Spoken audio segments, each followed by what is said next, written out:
Felipe, esta é uma aula de ciências da unidade 3, temas 5 e 6. Vamos iniciar pela página 70 e falando sobre o tratamento da água. Bom, quando falamos em água potável,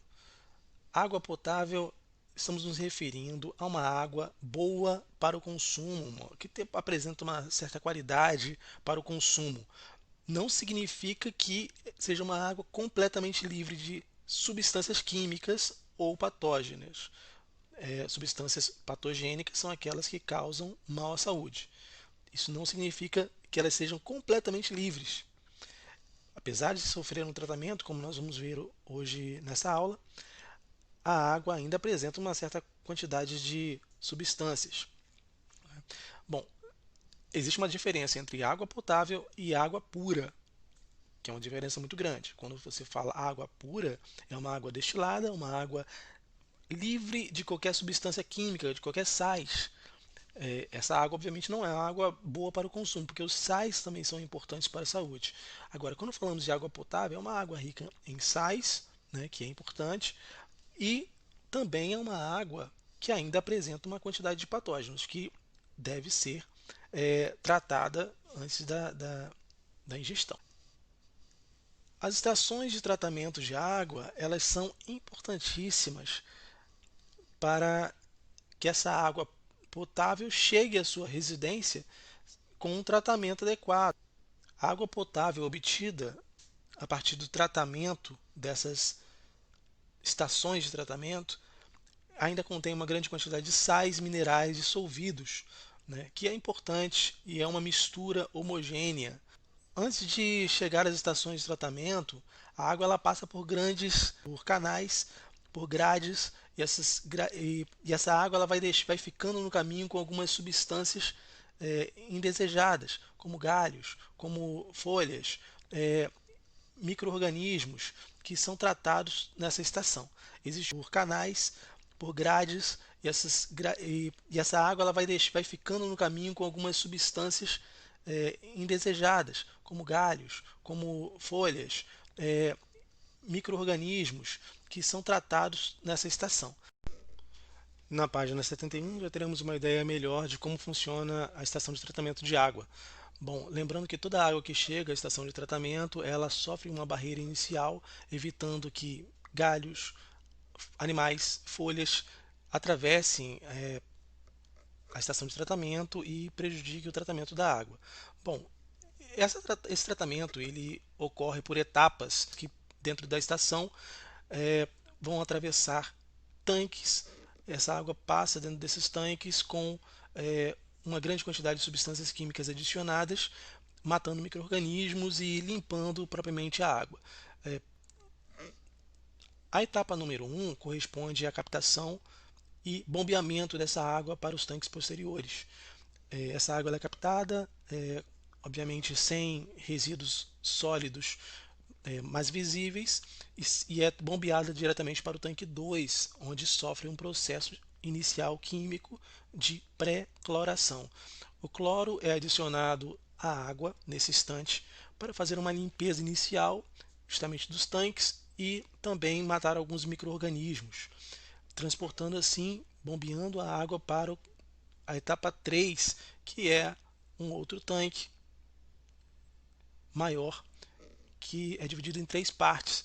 Esse tanque, nessa primeira etapa, na etapa 3, ele sofre o processo de floculação, onde é adicionado o sulfato de alumínio. O sulfato de alumínio, como toda sulfa, né, toda sulfa, ela tem propriedades quelantes, corresponde a uma junção. São substâncias químicas que têm uma capacidade de grudar em outras estruturas químicas. Ela se junta com outras substâncias como areia ou outros materiais químicos e formam pequenos flocos. E esses flocos, por serem mais pesados, eles acabam não passando, não atravessando essa primeira barreira. Na etapa 4, ocorre o processo de decantação. Flocos maiores que possivelmente atravessaram do tanque 3 passam a ficar presos nessa etapa por ficarem depositados no fundo, eles não atravessam para o outro processo. A decantação é um processo de separação de mistura que nós já estudamos no capítulo anterior. Então, a água que passa para o tanque número 5 corresponde a uma água que já não apresenta é, uma grande quantidade de matéria orgânica e também uma grande quantidade de areia ou pedra. Elas já ficaram presas no tanque posterior. A etapa 5 é o processo da filtração, onde a água ela passa por camadas de pedra, de areia, deixando assim outros tipos de resíduos presos. Posteriormente, ela passa para a etapa 6. Na etapa 6, encontramos um processo de cloração. Já tivemos um processo inicial na etapa 2 de pré-cloração, com o intuito de limpar os tanques e matar a maior parte dos micro-organismos, mas nem todos morreram nesse processo. Ainda muitos micro-organismos atravessaram, e na etapa 6, o cloro adicionado vai matar esses micro-organismos, e também é, é adicionado nessa etapa o flúor, que vai ser fundamental para a diminuição de cárie na população. Na etapa 7, encontramos os reservatórios, os grandes reservatórios de água, onde ficam armazenados essa água já tratada pela estação de tratamento até ser encaminhada à sua residência. As águas residuais são águas que já foram utilizadas depois de ser recebidas nas residências, indústrias, na agricultura. Essas águas elas são consideradas poluídas, né, impróprias já para o consumo, então elas são águas de resíduos ou águas de esgoto. Na página 72 falaremos sobre o tema a contaminação da água. Bom, os principais fatores que levam à contaminação da água, obviamente, estão relacionados aos três fatores, como a contaminação doméstica, a contaminação pelas residências, a industrial e a agrícola. São os três indicadores de maior frequência em poluição da água, contaminação da água. Quando falamos em contaminação doméstica, obviamente estamos falando do principal fator, que é o esgoto. Nem toda a população brasileira apresenta tratamento de esgoto em suas localidades. Pode contaminar lençóis freáticos, que é um dos grandes problemas ambientais, por ser nossos reservatórios. A contaminação industrial ocorre quando as indústrias despejam resíduos tóxicos próximos de rios e lagos, contaminando e muitas vezes não seguindo as legislações recomendadas. Na contaminação agrícola, estamos falando de substâncias químicas que são despejadas diariamente no solo da agricultura para o controle de pragas. Essas substâncias invadem os lençóis freáticos, contaminam os lençóis freáticos e leitos de rios, que depois às vezes são levadas pela água, por enxurradas, que levam essas substâncias para os rios, favorecendo a contaminação dessas águas. No início de janeiro deste ano, de 2020, moradores do estado do Rio de Janeiro identificaram a presença de um cheiro e gosto ruim na água durante a ingestão.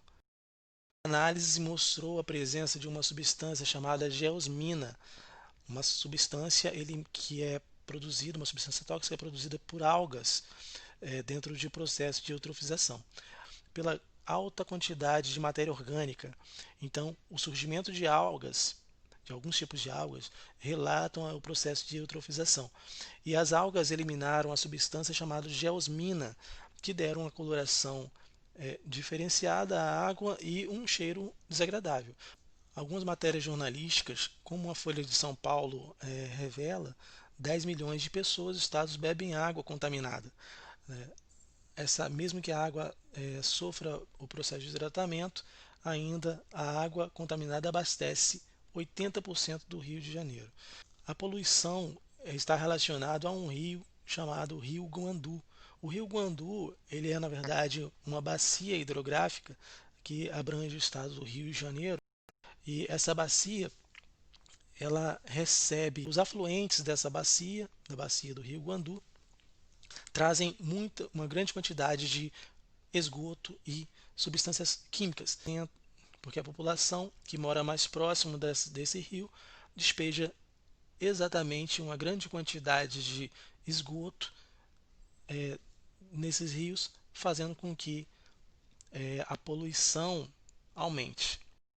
A solução encontrada pela SEDAI foi adicionar carvão ativado logo no início da estação de tratamento, evitando assim que o cheiro e gosto desagradável continuasse.